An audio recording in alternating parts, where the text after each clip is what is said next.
All right, we got our brother Ray Caesar Leo still here with us for another one of Ray's takes, and I think he might be a happy man, I'm all right. but I'm I don't okay. know. His Cowboys just had a big time victory. Let's see. I'm Caesar, okay. it's time for the people. I'm okay. I'm okay. I'm going to be a little upset because I really do think we should be 3-0.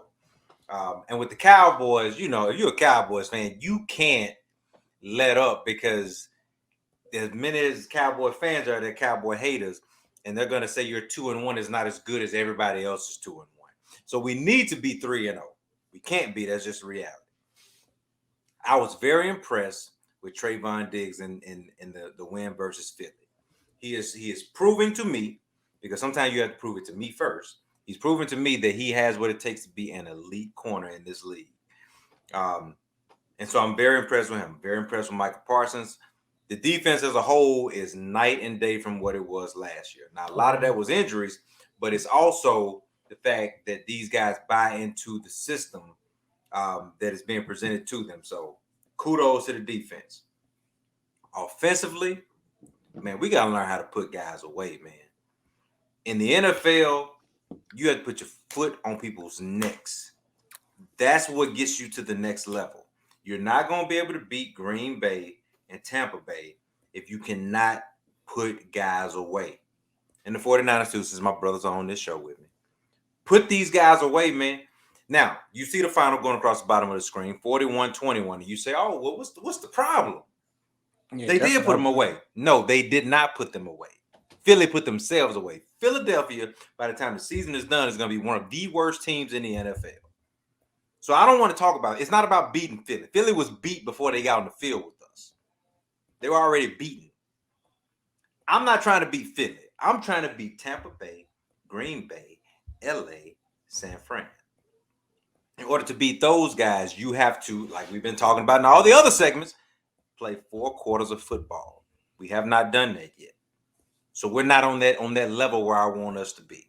So my point in this take is very simple. We're a really good team. I really felt that way before the season started because I thought that our defense would be much improved. And like I said before, we don't have to be elite. We just have to be good.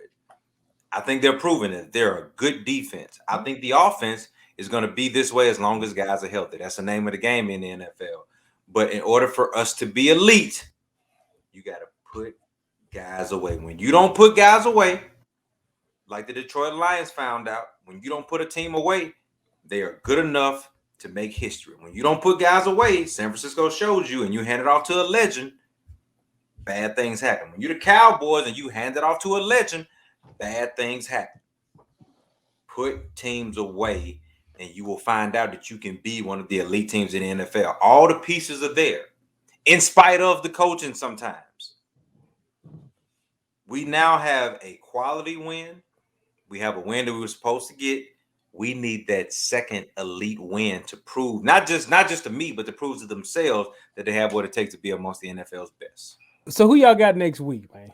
Carolina Panthers next week. And record wise, Carolina Panthers are a good team. So again, the difference in being good and great to me is execution and knowing how to put guys away. So I'm not gonna say that the Carolina Panthers can't beat the Dallas Cowboys. I think they can. I think any team can be beaten, but this was a game we should win. We are clearly the better team with the better quarterback and the better defense. And in this case, I think we have the better coach. And I don't really say that a lot. You're not gonna hear me say that every week.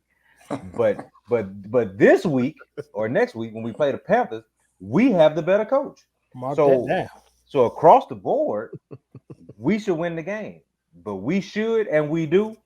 We'll see. We'll see. I think we got everything that it takes to when we rejoin each other next week, the Cowboys should be 3-1. But that's why they play the game. Streets want to know just why you were so hot with a 20-point lead, though, man. Because man, That's what the streets want to know. it's a matter of seeing guys taking plays off, man. We don't have a legendary quarterback. We have a really good quarterback. And I think we all can agree on this panel that Dak Prescott is exceeding expectations. I like that. I like that. He's truly exceeding expectation. He's not Tom Brady, Aaron Rodgers, Patrick Mahomes. right? He can't go, at least in my opinion, he can't go right now and with your team down 13, go and win the game. We're not built like that. I think if we're down 3, he can march. He did that against the Chargers, and the Chargers have proven they're a good team. They just beat the Chiefs. They are gonna be a legit squad. But he's not that guy yet. I think he can be, but not yet. So with all that being said, you still have to go out and play a complete ball game. The Packers don't have to play a complete ball game. The Buccaneers don't have to play a complete. The Ravens don't have to play a complete ball game. But you know what they got? Game changers at the most important position in all of sports. That's what you have in those guys. Until we get there, until Dak gets there, you got to go out and play. And you can't take plays off. What I saw against the Eagles is that we knew we were going to win the game. And so it's like, oh, it doesn't matter if we give up 7 points here or if we get beat here or my center gets bull rushed every single play. It's fine. We know we're going to beat the Eagles. We're not playing the Eagles every week. It was when the coach mode, did it? You Go pull ahead. that crap. You pull that crap against the Washington Redskins, who I think are trash, by the way. I said that on this show. Washington football team. I said that on this show. Excuse me. You're right. The Washington football team. If we pull that against that front four, Dak gonna spend a lot of time on the turf. I don't know, man. I got That's them the in difference. fantasy, and they just had negative 4 points for me this past week. They're horrible. Negative 4 points. They're horrible. I said that. Hold on. I said that. That's an aside. I'm sorry. No, you're right. I said that. But we're not playing for the Redskins, the Washington football team. We're not playing for the Washington football team. When I look at the Cowboys, I really do feel they have that ability to be in a conversation with the same teams that have been there every single year now. Green Bay Packers, now with Tom Brady, Tampa Bay Buccaneers, and the Los Angeles Rams, who I think are just the favorite right now, today. Well, in order for that to happen, you have to do one or two things. You got to be willing to go toe-to-toe and outscore a Green Bay, or you have to figure out a way to slow down a Tom Brady, or you have to figure out a way to keep an elite pass rush off of you and the best defense in the league, to me, in the Los Angeles Rams. That means you can't take plays off. And it's cute when it's the Philadelphia Eagles with a subpar everything. But what happens when you got to go toe-to-toe? When you blink, you lose. When you blink, you lose. You know what? Enough. Okay. Because Wells, you asked that question all soft. Okay. Talking about the people just want to know why you was snap. No, let's really talk about y'all wouldn't even go ask No. Because he just took us to task for this Jimmy G. So now it's my turn. Okay. Your Dallas Cowboys just went toe-to-toe in week 1 with the team that people were talking about was going to go undefeated. Right? Correct. They then win a close ball game. Hold on. Back up. Since you saying I'm going soft, you going soft. They should have won that game. The kicker lost it. And they should have won that game. You're right. It. You're absolutely right. Week 2, they win a close game to show you that they don't buckle under pressure. In week 3, you tell me Philly is garbage, and they beat them by 20. That's what you're supposed to do to garbage teams, right? So that would tell me that the Dallas Cowboys are a really good team. There's no need for you to be snapping. Am I right? Come on, Joe. Ray. Joe, that sounds really good, man. And listen, you're not wrong. Okay. You're not wrong, okay? But that's cool for winning a division. We're going to win a division anyway. I said that. The Dallas Cowboys are going to win the NFC East. But that's like me saying, I'm going to work hard tomorrow. I'm going to be a good father and a good husband. You should do that anyway.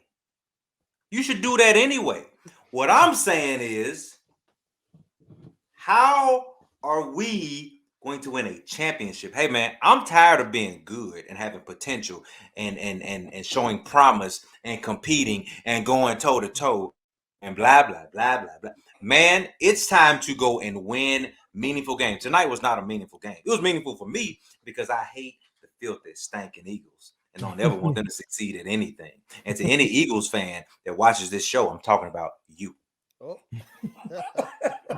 And let's just make that clear. I'm talking about you. We just lost a subscriber. Well, let's make it, but we need to make it personal because this show is very personal. Let's make it personal. I'm talking about you. All I'm saying is they are blowing out the teams that they should blow out. The teams that they are neck and neck with, they pulled that out against the Chargers. As you said, the Chargers just showed they are a good team. They beat the Chiefs. And y'all should have beat the Buccaneers. So that's something to say, you know what? Hey, this year probably is the year. They are showing me something different.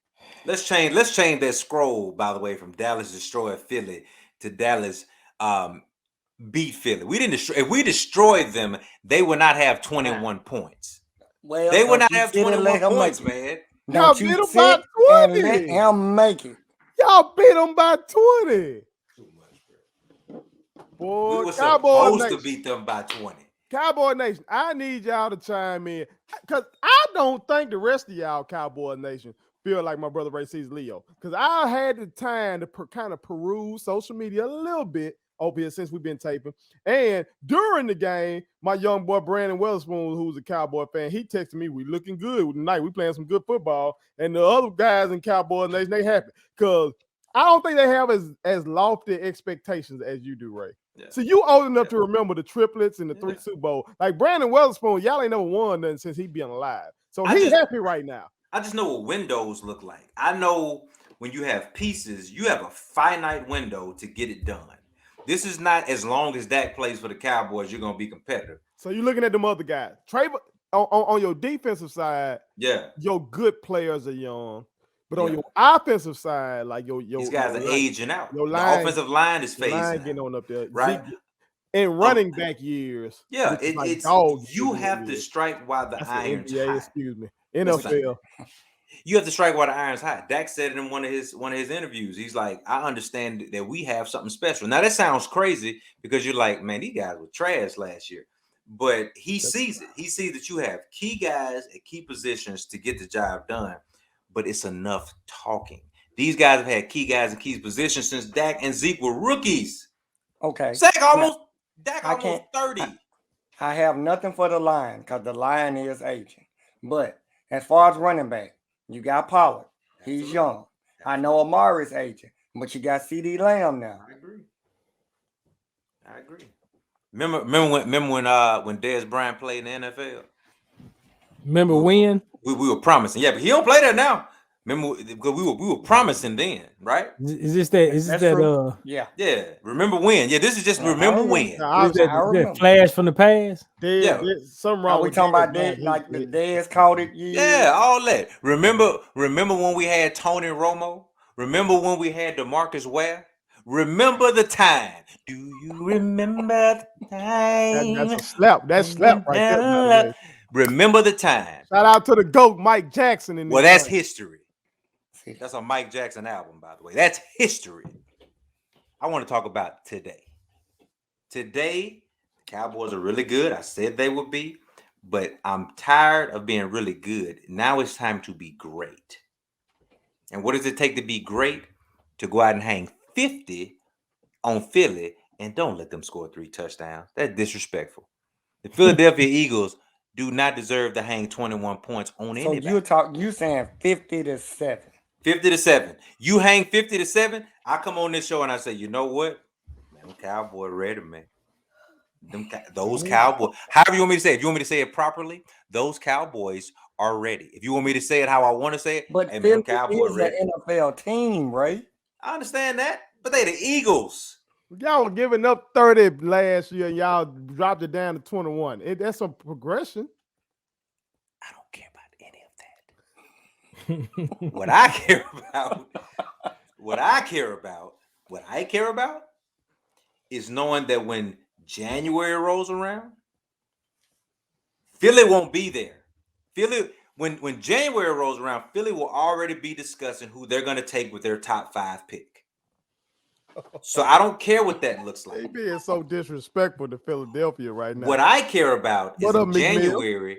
In January, are we going to be competing for a Super Bowl? Or are we going to be talking about, oh, they had such promise? That talk is old. Let's not talk about that anymore. Let's talk about truly competing for a championship and how Philly, once again, is picking in the top 10. The month coming up, you got the Giants, the Panthers. You got the Panthers, the Giants, the Patriots, and the Vikings. That's what you got coming up. We should run the table. So hey, I like what you just said. With everything he just said, and I'll put that on something right now. We like to put it on something on this show. I'll put it on something right now. Run the table. 6-1. That's what you're telling me. Why not? 6-1. Okay, I ain't got no Championship teams do that, right? Yeah. Championship caliber teams do that. Okay. Yeah, they I, do. I like when we put it on something up in here. Let's go. Okay.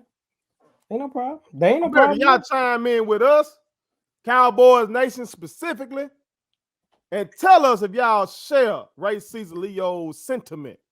Put it on something. And if you don't know his sentiment, that means his feelings. Put it on something. My kids wanted me to tell y'all to make sure you subscribe to my YouTube channel, follow me across all social media platforms, like the videos, and share them. Did I forget anything? And turn on the post notifications. Y'all heard them. And also, visit Statement Tees, LLC.com and shop with us. That's Statement Tees. Every t-shirt you wear Makes a statement.